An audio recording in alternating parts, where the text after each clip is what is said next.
be able to have real conversations with people about certain things when they come to you, and not try to gloss everything over because we have to. We're in the world, right? But we're in the other world. The D.Fos podcast.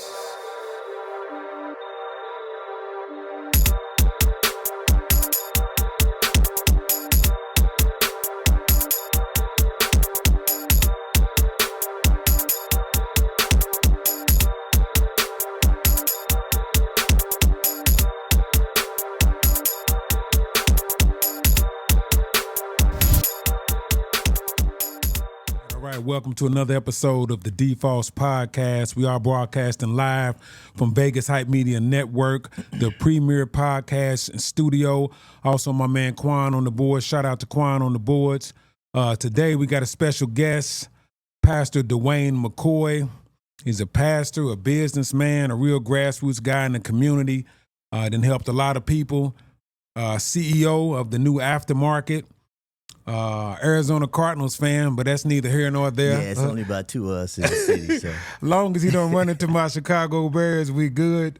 So I just want to welcome Pastor DeWayne Mccoy to the show, man. Appreciate you coming through. How you doing today, man? I'm good, man. Thanks for having me, man. I'm good. Just trying to dodge the heat and and live this life, you know. Yeah. What heat is worse, Arizona or Nevada? You think? You know what? I'm an Arizona fan, man, but all my time is in Vegas. So my heat is in Vegas. Yeah, it's real heat out here, man. Absolutely, real heat out here. Yeah. Appreciate you, taking the time out today. I know you're real busy with the aftermarket and everything, and got to preach tomorrow. So I know it's a lot, man. It's a lot condensed. Shout out to your co-pastor, lady Adrienne Wright-Mccoy. Right, she couldn't make it, but we definitely want to lift her up. Shout out to her. Somebody got to hold it down. Yeah. So I appreciate her letting us borrow you for a minute. You know what I mean? We can do your thing. So definitely gonna get into it, man. But just want to talk about everything, man. How the success of everything, a little backstory. We had, did an earlier interview, but we really didn't get the whole thing. So we'll talk about, for people that don't know, I haven't brought it up to speed. We'll bring it up to speed. A little bit of background, a little bit of going forward. So. Like I said, man, just appreciate it, man, and welcome, man. I know you just celebrated a birthday, too, recently. Yeah, man. I just crossed Happy belated over. birthday. Yeah. Was it the big 4-9 or what? No, big 5-0. It's the 5-0? Big 5-0. Oh, man, welcome to the club. Welcome to the club, yeah. Oh, man, what'd you do for it, man? Went to sleep like a 50-year-old. You know what I'm saying? Hey, the naps be real, don't it? Listen, that's from God right there. Those naps. That's be real. Yeah. I didn't know it was the big 5. I thought we had one more year. You in there now, bro. I'm in there now. I'm waiting on that AARP card. Yeah, for real. I want all my discounts. Hey, bring it on, man. Hope it works for gas. Man, that's a beautiful thing, though, man. Yeah. A lot of brothers, man, don't, I say, from 40 to 50 is the deadliest decade, man. You know what I mean? Right, for men, black men in general, man. So that's a definitely a blessing, man. Right. I remember Pastor Parson had a seminar she did for men a couple years back called Before I'm 50. Before I'm 50, I was at that. And you kind of document what you wanted to do, exactly. For 50. I didn't kind of feel short, but man, you done had a phenomenal run up to 50, man. Oh, yeah. You done had a phenomenal run, bro. I mean, really, man, accomplished a lot, man. Right. You know what I mean? So just definitely hats off to you, man, for what you've been doing, man.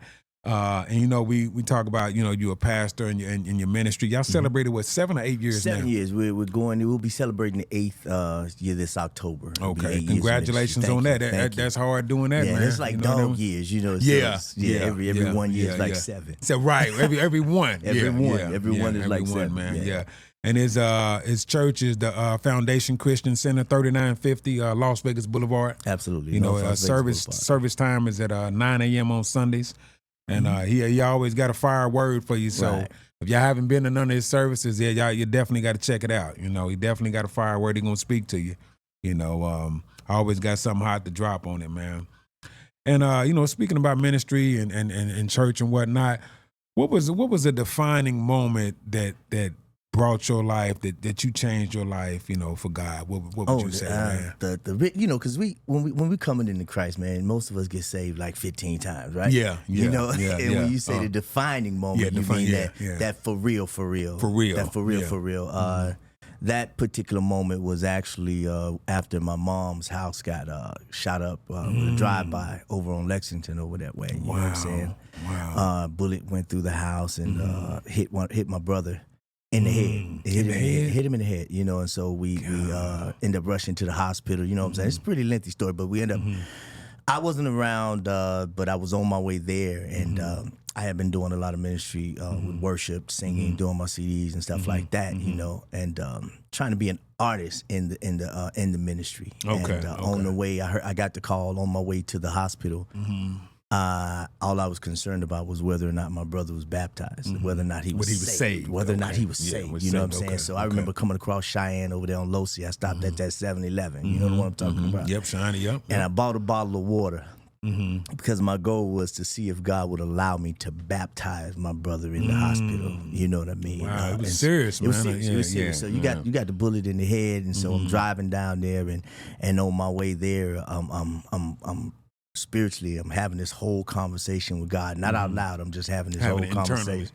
And when I got to the hospital, I said, Lord, if there's a preacher in me, then today he comes out, and I ask you to allow me to baptize my brother. I'm not worried about if he lives here or not. My only concern was if he gets in. The afterlife. The afterlife. Right, you know what I'm saying? I needed him to get in. And so I went to the hospital, trying to make a long story short. We were in the hospital, and I went and locked myself in the restroom at UMC, because you know that's where they take us all at, right? Yeah, you might come out. You might come out. Yeah, you might come out. So I was, you know, he might come out. I was in the restroom trying to get it in, you know? And I prayed, and when I came out of the restroom, the doctor came out to talk to my family, and he said, that if my brother lived, he would be a vegetable. And he said they were going to have like a 14-hour surgery or so on it. Wow. And everybody, you know how the family gets. Everybody got hysterical, man. But I had a peace that surpasses understanding. Yeah, only God exactly. can give you that. And so my peace was so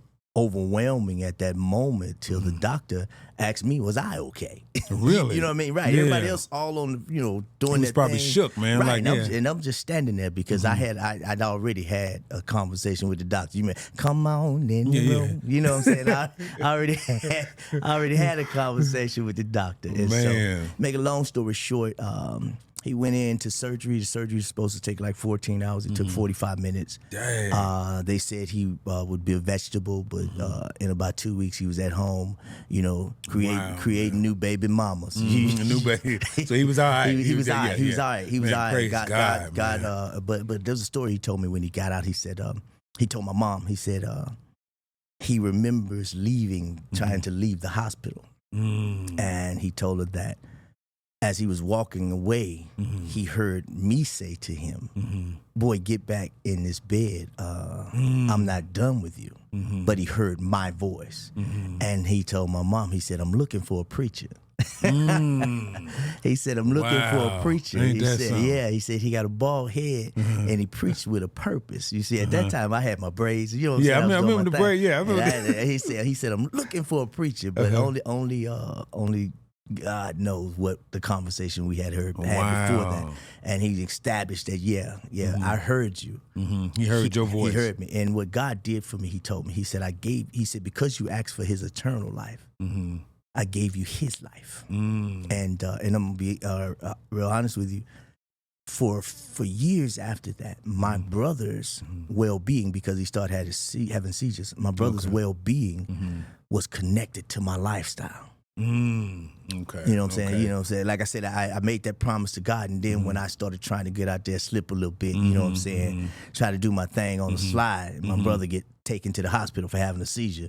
As soon as it was directly connected to you. But I'm gonna tell you, I was out there, trying to trick a little bit. Right, you know what I'm saying? right. Keep it 100, Real talk, right? real We'll talk. keep it 100. So I'm going out there trying to trick off. My brother getting taken to the hospital. And on his way to the hospital, he telling mom, he said, D-Man sent me to the hospital. D-Man I heard D-Man. You know Yeah. what I'm But that was directly tied to your lifestyle, how you was living. You know what I'm talking about? Scared straight. I'm like, okay. I got to make sure I walk circumspect because there was a connection there. You know what I'm saying? And I thank God for that. It helped me. Watch me, because once it's one thing to live for Christ for yourself, but when you start living the lifestyle for others, so people. that they can make it in, it's something different. Yeah, like it's bigger than me. Other people are depending on me. It's bigger than me. And the truth of the matter is, a lot of men, we need a reason to do right. You know what I'm saying? Right, I need a reason to get up and go to work. I need a listen, because if it wasn't for my wife, you know what I'm saying? Shout out to Pastor Dave. If it wasn't for her, you know, I'd have had me a nice ride living in the project. Right, and been cool. Cool. Hood rich, huh? Hood rich, cool. Barrio Fabuloso. You understand what I'm saying? I mean, straight ghetto fabulous. But I need a reason. A real reason other than me sometimes to do what's necessary. Yeah. How far along was you in your walk with God? Like was you a pastor yet, or was you just coming along, or like when that happened with your brother? Was you? No, I was actually in the studio. You know what I'm saying? I was recording. I was doing R&B, rap hooks. Yeah, he has an extensive gospel career too. Right, he was rocking with Smitty Beats for a minute, right? Yeah, a lot of his stuff is on YouTube. Exactly. He got a ton of stuff we did together. And so I did a gospel project. I had just did the gospel project because my grandmother said that's probably what I should do. So I did it, you know, on the strength. Was you trying to do secular stuff at first? Oh, yeah, man. I wanted to replace Bobby Brown. You know what I'm saying? When Bobby left New Edition, I thought they was going to get me. You know what I'm saying? Man.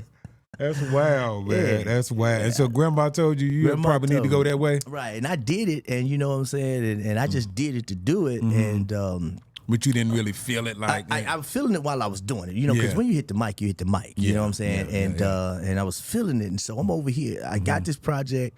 And my grandma was like, well, just put it out. I said, what you mean just put it out? So I started just doing it from the trunk, right? And so I'm in the studio trying to record R&B, doing hooks. I think I was with 420. I did some stuff with 420 and all that. Wow. Yeah, you remember that with Smitty and all them? Yeah, we with had Smitty, with the Vegas Nights, that Vegas project Night, I was on that project. I remember, I'm in the studio trying to do all that stuff, right? And the gospel is running out.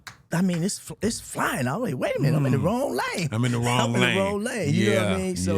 So that's what was going on with that, and it was enough to get me hooked in, baited in, and then God had to begin to peel some things off of me, and solidify the whole walk. It's a pruning process, man. It is. Yeah. And I noticed too, just with gospel music or content, it's unlimited. You ain't got to try to think of the next ratchet song or the next club song, but the gospel is so pure that you can come stuff pure from your heart. It's true. Church was the first place I realized that I could openly be emotional, cry, whatever, and not be ashamed of it. Actually, be respected for it a little bit more. Respect. Right. Yeah, exactly, right. exactly. Definitely a level of respect, man. That's what I said. Just being around, fellow Christians and being in the church, I said, Christians are some of the realest people. I thought cats in the street were real, but cats in the street are lie and do all things. But when you standing up in here and walking in the spirit, that's when you really meet real people. But that's the key. You said when you're walking in the spirit. You know what I'm saying? Because that's the key. We got a lot of people that's in the church that ain't in the spirit. In the spirit, yes. Right. And so when you find them in the presence of God, they are authentically themselves. You know what I'm saying? What I heard you saying before, it says you are who you are when you're alone. Yes. And so when the presence, and like I know when the presence of God hits the room, you feel like it's just you and him. And it could be hundreds of people around you, but you truly feel like it's just you two. And you begin to be authentically you. Yeah. One-on-one. Exactly. One-on-one. Yeah, that's real tough. I remember, I think I told you this before, is that, and we'll get into this, when I first came to where you are now, but when New Antioch was down there, right? Now, it was some kind of play, right? And so, you did a spin on it, and I seen this cat come running out the stage with his braids. I'm a hustler, baby. I said, okay. Just want you to know. I said, who is this cat, man? And what I first thought, I said, oh, it's one of these church cats trying to be street. Right. But I realized it's a street cat in the church. In the church. You know what I mean? Baby. I said, and it caught my attention. I said, you know what? Keep an eye on that dude. That dude kind of, you know what I mean? I'll never forget that, man. I think it was the first time y'all was doing some kind of play, man. I think it might have been, was it Christmas or something? It was something, man. But you came out there, I'm like, they had me playing the devil. I said, I could do that. Oh man, I'm like, man, who is this cat, man? And so even like the New Antioch days, man. Like, how did you find New Antioch? How did that happen? Yeah, man? Okay, y'all, 100%, right? Yeah. Okay, shout out to Pastor Parsons, New Antioch Christian Fellowship. man. That's the foundation, man. Absolutely. How did that happen, man? Okay, New Antioch was located where we are now, 3950 North Las Vegas Boulevard, 89115, right? Okay. Now, like I know, right around the corner was the Barcelona with the, the Barcelona. You know what I'm saying? Is it still down? Did they turn it? They tore it down about a month or two ago, right? That's what I thought. So right around the corner was the Barcelona, right? So I'm trying to look for me a church that I could go to early in the morning, right? And still go home and catch the game, right? So they had the 8 o'clock service. Yeah. I hit the Barcelona, put my parlay ticket in, praying for a victory, sliding right in the Bible on my favorite text. You know what I'm saying? And then I slip up into New Antioch about 8 o'clock. Man. So I'm trying to parlay and pray. At the same time. Lord bless it. Man, that's so crazy, man. But the word, when I slid in there because of the time frame, but the word was good. The worship was crazy and the word was good. And I went from just going in there just to get my church in before I watched the game to going to 8 o'clock service, hitting, you know what I'm saying, 10 o'clock service. Want more of it. And now I'm back at 6 o'clock. And then when they open Aliante, I'm doing all 4 of them. I'm I couldn't get enough of that thing, man. But I came just to say I went to church. Yeah. And just to check it off the box initially. Check it off the box and watch my games at the house. Right? Can we tell the truth? Yeah. hey, tell them, might as well, man. Because, you start at 8:30, 8 o'clock. Right. You got a chance to make that 10 o'clock game. Oh, my God. You got to kick off and everything. And so after that first quarter when your ticket dead, you got time to go back down. Yeah. Let me stop. Real talk, though, man. Hey, we all came from something. You just keeping it real, man. Listen, you know what I'm saying? You just keeping it real, brother. Barcelona got half the time. Right. They took half of the time. Half the time, man. That is crazy, man. Yeah. When did you feel the call because obviously you grew in the ministry as you was going. You did the whole thing with minister and worked through the ranks and all that stuff. When did you feel the call to pastor? The call to pastor, I didn't want it, right? You know what I'm saying? And that's usually what God wants us to do is what we don't want to do. Right. Because the truth of the matter is if you want it, if you want to be pastor, if you, I want to be a pastor, I want to be this, and you want it like that, I don't believe you understand the work. Yeah. And if you want it like that, you are potentially a person who will take God's glory.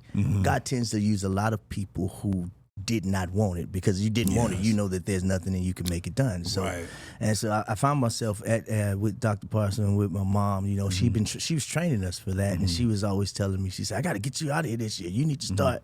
Who was saying this, Pastor? Pastor Parson. Okay, you need to launch you out of here. Yeah, because she saw it. She saw it. And I didn't want to see it. And then I found myself, true transparency, in a place where I see her do stuff as a pastor, and and in my mind, in my head, I'd be like, I would have did something different. I would have went this way. I would have went that way.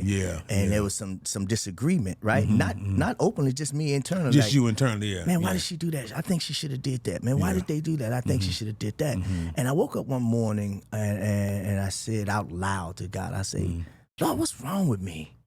I said, I'm acting like an ungrateful kid. This woman has raised me in this thing, has grown me in this thing, and now I tend to disagree with everything she's doing. And you know what he said to me? What? He said, because you're a grown man in his mama's house. Real talk. And you're getting upset about the decisions she's making in the house I gave her. Right. He said, you should have moved out a long time ago. Yeah, time to go. I said, oh, I get it. But he speaks to me in a way where I get it. It's not all. He dropped that in your spirit, man. He hits me with a 2-piece. You know what I'm saying? Yeah. Bing, bing. Right. And shake you a little bit. It's not like it's not all this, the presence fill the room and all that. It's like look real subtle, like And it was where I could get it and I understood it, and I was like, okay, I get that. But she already saw it. Yeah, she's seen it. Right. And she's good at developing people and seeing the potential in people and seeing the future in people. Exactly. Yeah. It's amazing, man. And so that's where you and your wife, Pastor Adrienne, met too, right? Right. We met right there. I actually saw her years before at a show her brother was doing at Flamingo Library. Frederick. No, not Frederick. I think it was her brother Bobby. But I think the whole crew was there because they think they the Jacksons. Yeah. I don't think they something, man. That's crazy, singing, man. They all singing, man. I got around in my man saying, who in here can't sing? Yeah, they deep like that, huh? They deep like that, dog. They deep like that. Except Joy. Oh, man, that's crazy, man. And so y'all got together, y'all man. Then shout out to y'all marriage. Y'all celebrating how many years now? 11. 11. Yeah, man. Wow. You almost caught me out. I caught you slipping. Caught you slipping. You about to get me slipping outside, man. But that's a beautiful thing, man. And y'all been walking this ministry out together, man. Yes, Do you think that's the perfect marriage, man? Ministry, marriage, doing it together, man. It maintains the unity holistically. So there is no real.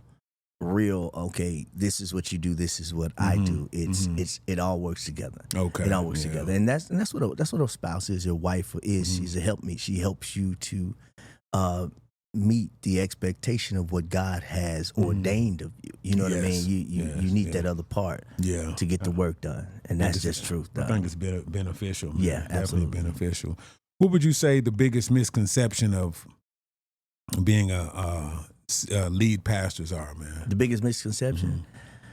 I think the biggest misconception is one that we've created ourselves as if we always got it together. Yeah. And so now you have generations of pastors who are trying to get out there and shatter that thought, because the truth of the matter is, dude, I'm struggling with it the same way. Just like anybody else. Just like anybody else do.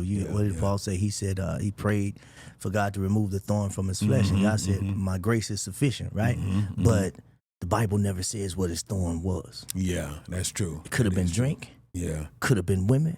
You know what I'm saying? It could have been anything. Could have been anything, right? It could have been anything. Yeah. And he said his grace was sufficient for that. And too many pastors have come before us moving as if they don't struggle. And they keep their struggles to themselves. I know everything ain't for everybody to know. That's true. But if like for example, I remember I was going through with my first marriage, and I went to a pastor, and I was, not Doc, I went to a pastor, and I began to tell him how I was feeling, because how I was feeling with the wife at the time, and how, I'm saying, I'm feeling like I'm ready to get out there and do my thing, you know what I'm saying? And he began to tell me, he said, just pray. Man, stop, man. That was all he said. Just pray. Man. Stop, man. Like it was just so simple or something. I know God answers prayer. Let's have a man conversation. When you come to me and say, this is the issue I'm having, be man enough to tell me, you got to die to that thing every day. You know that thing ain't going nowhere. Die daily. You know what I'm saying? The Bible says flee. It didn't say lay hands. It say when the women come to you, they say it's flee. It didn't say lay hands on them. It didn't say pray. Say get out of there. That's what get out. Get out of there. But we have to be able to have real conversations with people about certain things when they come to you, and not try to gloss everything over, because we have to, we're in the world, right? But we're not the world of the world. But while we are in it, we have to deal with what's in it at the same time, and deal with real circumstances, real temptations, daily. There was a story I read when this lady said she ended up having an affair with a pastor, and she followed him. If he was in New York, she went to New York. If he was in Texas, she went to Texas. No matter where he was, she went. If he was at the Hilton, she went to the Hilton. If he was in room 203, she was in 205, right? She was following. What it was is because they asked her, why did she have that affair with this married man? And she followed him. She was a predator towards him. And she said the reason she did it, she said he made her feel safe. Right? And she said no matter what she had to do to feel safe, she didn't care who else got hurt. Wow. In the meantime. So she chased him and followed him until she caught him at that vulnerable time. You know what I'm saying? Real talk, at any given moment, any one of us can get it, Doc. So we have to stay prayed up, but we have to watch and pray. Yeah. I noticed it's like, you keep your guard. As soon as you put them down, you get hit in the mouth. You get hit in the mouth. I mean? Yeah. As soon as you put them down, and men of God, we have to trust the women that God gave us, the wives that God gave us. Yes. Because a lot of times, stuff we don't see, they see. Yes. And they have a very intuitive spirit about it. You know what I mean? They do. What's she looking at? I seen her look over 6 times. It's like that. I ain't even noticed nobody. You know what I mean? And we really don't but they on something else. They got a whole nother sense, man. And they emotionally wired. You know what I mean? We really don't notice it, man. We don't see it. We don't see it. No, baby, her butt too small for me. Oh, really? She looked like a car payment. Yeah, baby. That's what she looked like. She looked like a bill. But it's real talk, man. They come in and provide that, that bodyguard, if you will, or that barrier, that protection. So definitely bless the ones you've been put with, man. And I think God knows that, who's to match your spirit up with. You know what I mean? Because you don't want to get with nobody you unevenly yoked with. You know what I mean? So, but that's good, man. That's a beautiful thing, man. Definitely. So, fast forward, man. I know you formerly used to work for 3 Square. Yeah. You then left that. Yeah. Mm-hmm. And so now you run in the aftermarket. Congratulations on that. And the location of that is 4337 Las Vegas Boulevard North. Okay. Building B. It's an 89115. It's actually down the street from the church. Okay, make sure y'all go check that out. Come see us. I went by there on the 4th of July, and boy, I'm telling you, got a bag of fish. The pieces, no lie, was at least this big, man. I'm telling you, I can eat all day with it. So make sure y'all go check it out. Yeah. And so speaking about that, I know you're supposed to be moving the church too, right? Y'all in the process of moving. We're in the process. We're gonna put everything on one property because we want to have a campus. We need a one-stop shop for the people. We don't want to have to. If we could feed you naturally here, we want to also be able to feed you spiritually, all in the same. Yeah, in the same place. So you don't have to search. You don't have to run around. You ain't got to run that. around. This is where it is right here. Yeah. Mm-hmm. Speak about that vision, man, and how all that came about. Because I know it was how long? What is it, a couple years before you built the store when y'all first started? This is a vision I had. I think 2017. I had this vision back in 2017, and God gave it to me. Okay. I can't take credit for it. I can't say. I was lying out, drawing all this out. God dropped it in my spirit. But you was operating in your purpose too, and He gave you. I was operating in my purpose, and my purpose is people, right? So I was operating in my purpose as I had been at 3 Square for like 7 years, and at that particular time, I was like a Joseph almost over the storehouse when 2020 hit and all that. That was some kind of year, man, for y'all doing it was. But leading up to that, I had this vision for it, and I tried to get the company to do it at the time. And they didn't want to do it. They said that's not what we do. But right. Well, the truth of the matter is the same vision you had the same vision I'm in right now. Wow, they didn't want to partner with that, nothing like that. It wasn't going to be a partnership. I was trying to be a good employee and say, here, this is what we can do, and expand, and we can have this, that, and that. I was trying to give away my gift. Okay. God had given me a gift. And I was trying to give it away. Okay. And God wouldn't let me give it away because it was for a time such as this. Yes. Right. And He's saying basically, I gave this to you.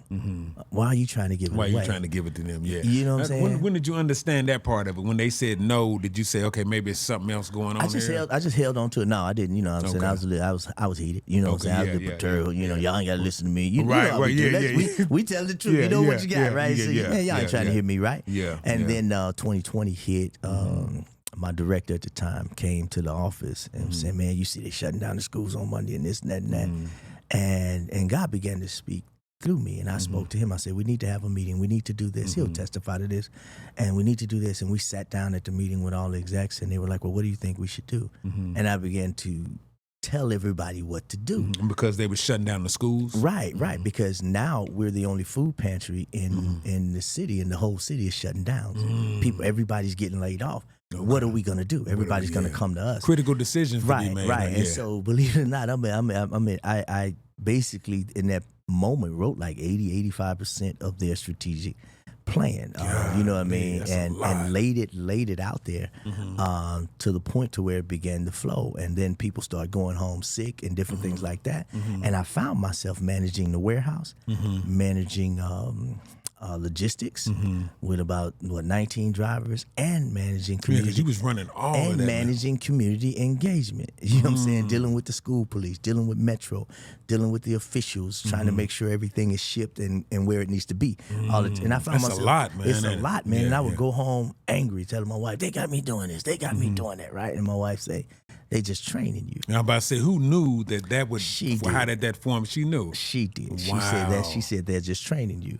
You know what I mean? And that's how I saw it. I said, okay, they're just training me. But as time went on, opportunities came, and with COVID, a lot of funding came available. And I had a conversation with a few people. They were asking me while I was working at the job. They were asking me about things that we could do different in certain communities. And so I went and looked at some spots, and I began to tell them my vision I had previously, and like I put a number on underserved it. communities, right? And underserved communities. So, and I put a number on it, and when I put a number on it, they were like, "Yeah, that's a bit."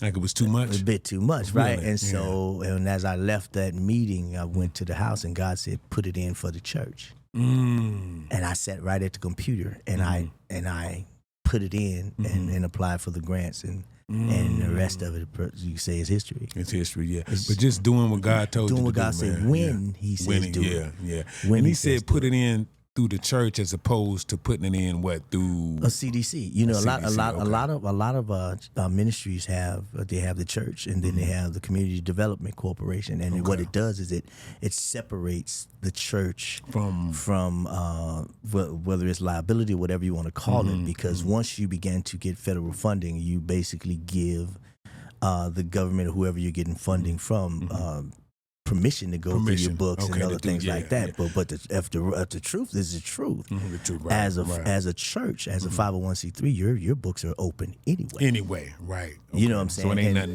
nothing. It's nothing new, right? Nothing to hide, right? And He said, put it in through the church. Is that kind of opposed to what it would normally, instead of a CDC? On the norm, people would do the CDC. And we actually, before people, to keep 100, before I did what God said, before I talked to people who would have told me it couldn't be done. Before you did that. Yeah, they would have talked you out of it. They would have talked me out of it. If anybody out there talk to that does this, they say, well, you can't do that. You can't do that. But when God said it, I did it immediately. I believe it was on a Sunday. I put it in, but I did it immediately. And it was already in there. Then I was telling people what I put in for this.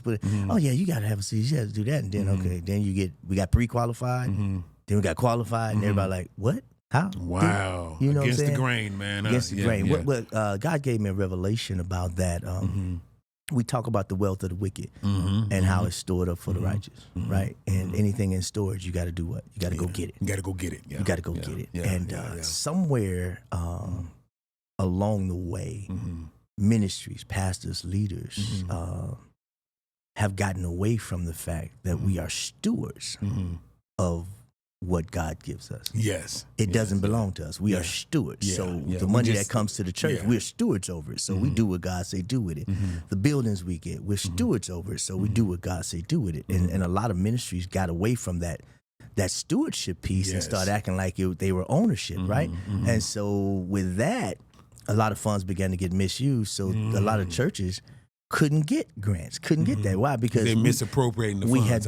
We made our name. We did something to our name. We got our name dirty. You know what I'm saying? Bad look for it. And it wasn't just the name. All they're gonna say is the church did this. That's all they're gonna say. Right? They're not gonna say which denomination. They're just gonna say the church. It was the church. And what God showed me, He said, what we've done, what He's done, not what He's done with what He did with us, and the grocery store and the grants and all that. He said what He's done is, in order to access the wealth that is stored up in the fund and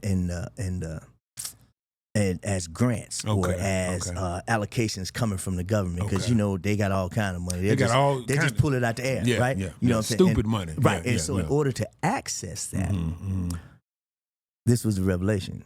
A lot of us lost our eye of stewardship and went to like we're owners, right? But we're really just stewards. Really just stewards. He said in order to access that funding that's stored up, you have to go back to the stewardship, but because it's a grant, there is a legalistic documented stewardship that basically says what God already decrees. This doesn't belong to you. It doesn't belong. Okay. You have to do what you said you're going to do with this. You got to do the right thing. You got to do the right thing. So now it's not just your character saying that you're going to do the right thing. You got your character lining up with some documents. That say, legally binding. Legally binding you to what you should have been spiritually bound to. Okay. You know what I'm saying? Yeah. So God said you need to move this way, but we got free will. So in order to access what's on the other side over here, this stuff that's stored up, then you're going to get a legal binding to what you should have had spiritually already. And I think it's key to understand that. You're almost got guardrails to try to keep you. To keep you in, Right, because the truth of the matter is, when the rubber meets the road, if you do what you say you're going to do with the funds, there is no issue. There's no problem. If you do what God says do with what comes into the ministry, there is no issue. There's no issue. Right, and so the truth of the matter is, as leaders in ministry, we should always be looking to do what we're supposed to do, or do what we say we're going to do with whatever God gives us stewardship over. That might be the long way around. I totally agree, though. Like you say, the spiritual connection and the legal connection. All together. You can't escape it. You can't escape it now. You feel like you may be able to get a whole lot of grace from God while you buying your Bentley. Yeah, right. You know right. Yeah. But you can buy the Bentley, get grace from God, but the government sending you to the Bentley. Right. On the back end of it. On the back end, you got grace, you saved, but you finna do this 10 years. It's gonna catch up to you. It's gonna catch up to you, man. I remember a while back, man, when I seen that video you did when you were still working for 3 Square, when they said a lot of people, they wasn't living check to check, they was living plate to plate. Plate to plate. Yeah. How did you know that would be like your mission, man, to like help feed people? I mean, that was so kind of like far off from coming into fruition of what this happened. I didn't know. But what happened, it came natural. It came naturally. It came organically. Right. So once you get in the vein, you know what I'm saying? I tell stories and people disagree, family members disagree. I tell some stories that my family member weren't even born. And then, you know what I'm saying, you'll get a generation that wasn't here when it happened to sit there and get publicly and say, you lying, you don't know what you're talking about. Right, You know what I'm saying? So real talk, I remember one time back home in Louisiana, at one point, it was about 35 of us in a 4-bedroom house. Okay, man. you originally from Louisiana, right? Yeah, what part? Tallulah. Tallulah. Shout out to Tallulah. The whole west side Tallulah. You know what I'm saying? We gang banging on our first cousin. All that, man. You know what I'm saying? All that, man. All that. You from Tallulah, that might be your brother. Might be. Yeah, you never know. Yeah. Right. Yeah. So, but we have to stay focused, man. It's with that line with the food thing. I remember my mom and grandma getting up 4 o'clock, going to get the government cheese, different things like that, you know. And I remember a couple of times, you know, so many of us hanging out, you know. Now I'm gonna take a little alley right here. The salmon croquettes that everybody loves. The salmon, everybody love that, right? Bomb, man. Every time them salmon croquettes broke out at the house, I knew the food stamps had ran out. Right, you know what I'm saying? You knew that by that time. When they pulled out some croquettes, the food stamps had run out, man. So everybody else loved the croquettes, right? And I'm sitting there like, we broke down. We gotta wait till the first. Hey, that was the key right there. That was for the key, me, right? And so I understood that differently. So with the government cheese and all that other stuff, when I started working at 3 Square and seeing the kids in line with their parents and stuff, you seen a lot, man. I understood their shame. Okay. You know, because the kid is in line with his mom, and God forbid somebody pass by and see you in that food then you got line, that whole and you got to shame, go to school. You got to go to school with that, and so every time they would come by the pantry, I treat them extra. I used to treat them extra special when I used to see them like that, you know. And, was the pantry like in 3 Square? Was it in one location all the time? No. The 3 Square is partnered with different ministries and nonprofits. So it would be a different around. All I see what you're saying. They're all so over the city. All around. And so as community engagement, I was dealing with about 180 of them all the time, and going back and forth. I go visit them, go check on them, and even some I would establish them. You know what I'm saying? And so even the ones that we did, I would always try to treat the people, especially kids, with a different level of dignity. You know, you come through the line looking for support, you know, and to treat you like a regular human. Because if you come through our line looking for support and you had a cowboy jersey on, it might be a different story. We ain't even talking about the food right now. We just dogging out the whole team, right? That is cold. But it was that camaraderie. We had the whole team jump on him. You know, everybody, all the pastors, all the business. Division rival. He can't get nothing else. Eagles, you can't get shut nothing him down. Shut him down. He going to the end of the line. But it brought it created a culture. To where everybody who came felt like family. You know it was like every time it felt exactly. And then that's good, man. That's key to, like you said, to remove that shame. It's not about that. It's just coming to get your support, coming to get your help. And it's the same thing at the aftermarket. It's that was the purpose of putting, because for those who don't know, the aftermarket is a hybrid grocery store. 80% of it is a regular shopping market where you can spend your EBT and all that good stuff, Visa, Apple Pay, all that stuff. Okay. But the other 20% is a food pantry. Like how y'all got that set up too. Right. And so, it's really nice. Yeah. Man. And so what happens is now you'll have a family come into the store. They may be down to the last $5, and they may buy something for $3 or $4, and then on their way out they'll shop the food pantry. But when you walk out that door, nobody knows if you make $100,000 a year or if you're on a fixed income. Yeah. They don't know what your pockets. They can't be in your pocket. They remove the shame. It removes the embarrassment. And so kids come in, they just like they're at Walmart or anything else. They're just, hey, we're just at the store, and it just has a different feel to it. That's big, man, and it really, the money, you can really stretch a dollar, like we said, and really go a long way. You know what I mean? Really go a long way. Being that you know, on the other side of this now, and the grocery business, what have you seen with, like, over the past few years with hyperinflation? Have you really seen that? Since we've started the aftermarket, it really makes me question what's the markup at these grocery stores. Yeah, right? Because I'm looking now I'm on this side and I'm purchasing, right? So I'm buying this case of water now. I'm like, why is this case of water like $7? The markup is ridiculous, man. You know what I'm saying? What's the real markup? Matter of fact, we have, like, for example, the Arizona teas, right? So we've purchased Arizona teas. You know, the ones, the 22 ounce. Yeah, the big boys, the big joints. So we purchased them and we got them on the shelf and we put a mark on it. We feel like we got a decent markup on it. And then we got some cats come from 7-Eleven like, man, your Arizona teas are 50 cents cheaper than the ones at 7-Eleven. They just gouging, man. I'm like, you know, our catfish you mentioned about, you know what I'm saying? At the point last I checked it, we were $1.22 a pound cheaper than one of the major food chains. And we don't have their buying power. Yeah, that's true. And we don't have that buying power. That's true, man. They really gouging, man. They doing something, man. You know, they let you know. But I think you got you know, excellent products in there, name brand at a reasonable price. Yes. You can really do some. I think it's really going to help that community. Yeah, man. It is. It already is. Yeah, and especially since, you know, for those of you that don't know, that Walmart shut down. You know, right? How long? Right. What has it been like? About what? Is it 6 years? I think it's been 6 years since the Walmart. And it's nothing even remotely close, man. Now, at minimum, I think it's about 5 miles. Wow. Minimum about 5 miles. That's a blessing. Yes, that's definitely a blessing for that community, man. Yeah, definitely, man.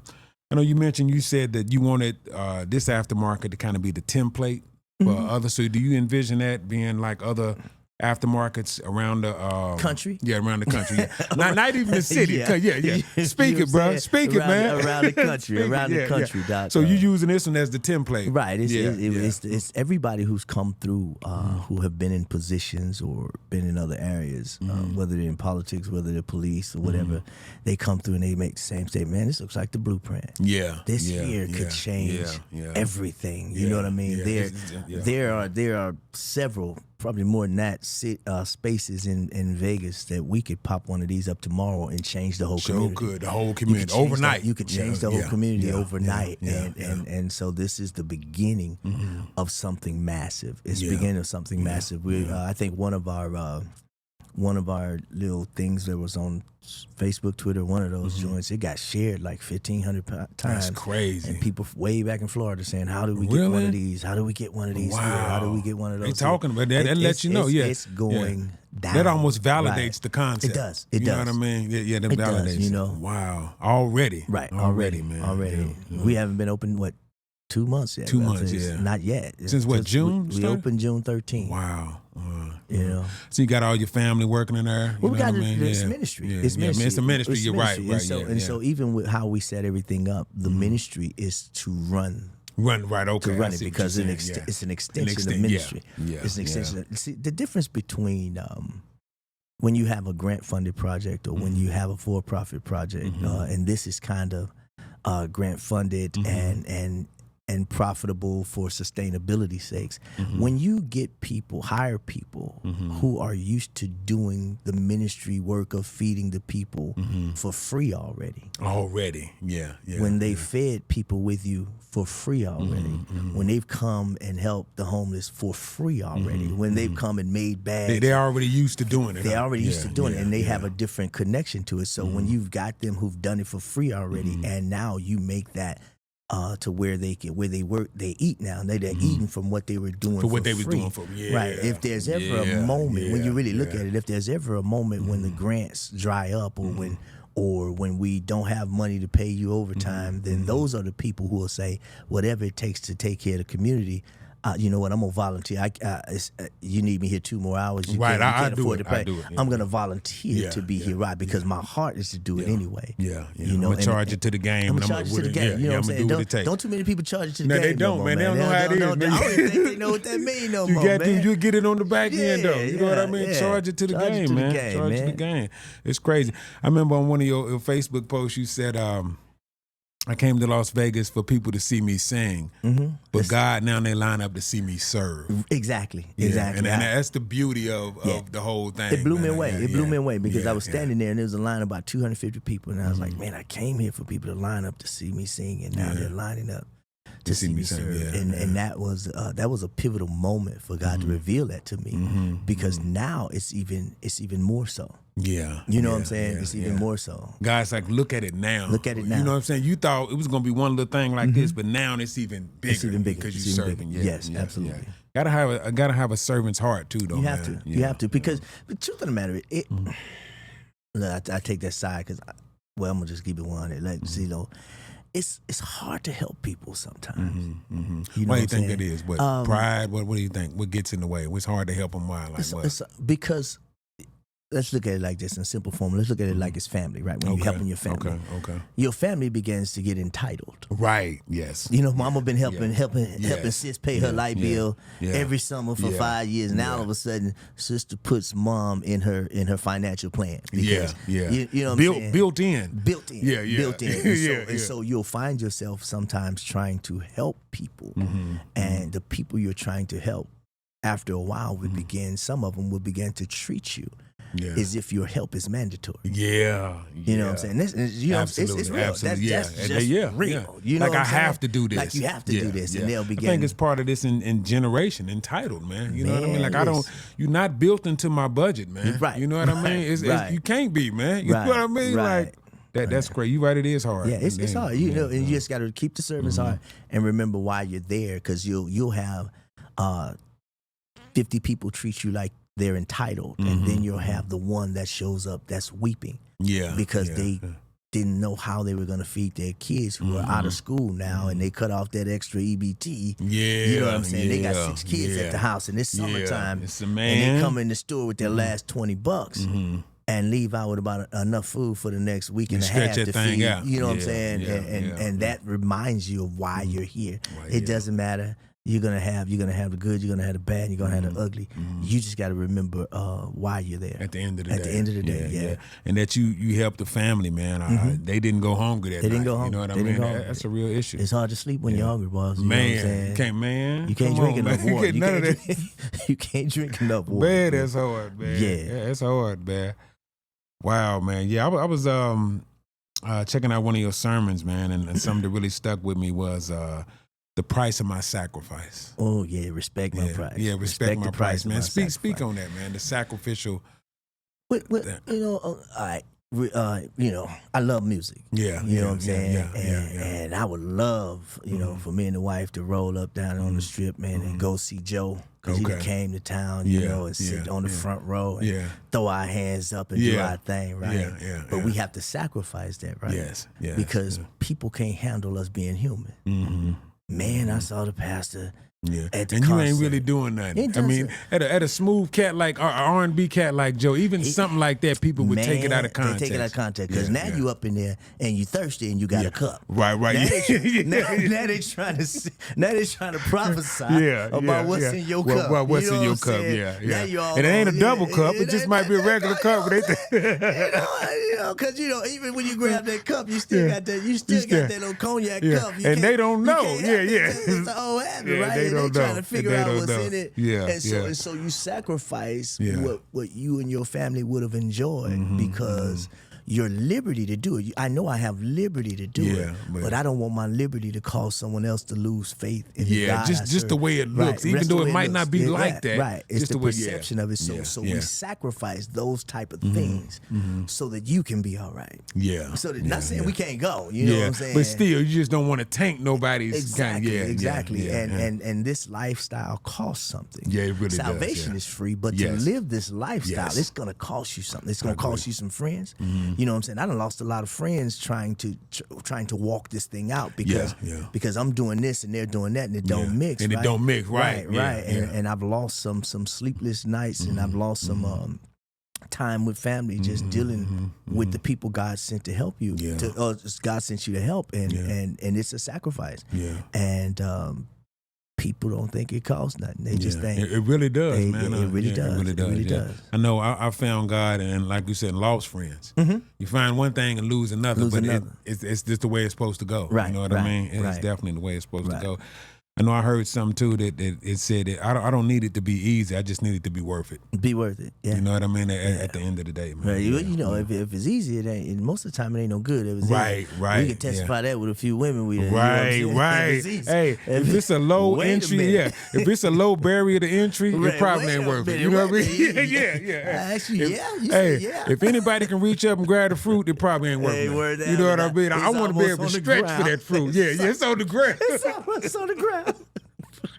Real talk, man. Real talk, man. Absolutely, man. So definitely, like I say, man, just appreciate all the things you're doing, man. You know, all the moves you made in the community, man. And I know this is just the start of it, man. You know what I mean? I mean, like everything you're doing from ministry to the aftermarket, man. It's really blessing the community, blessing people, man. And you so respected and connected out in Vegas, man. It's just phenomenal. I think when your name comes up, man, it's a level of respect.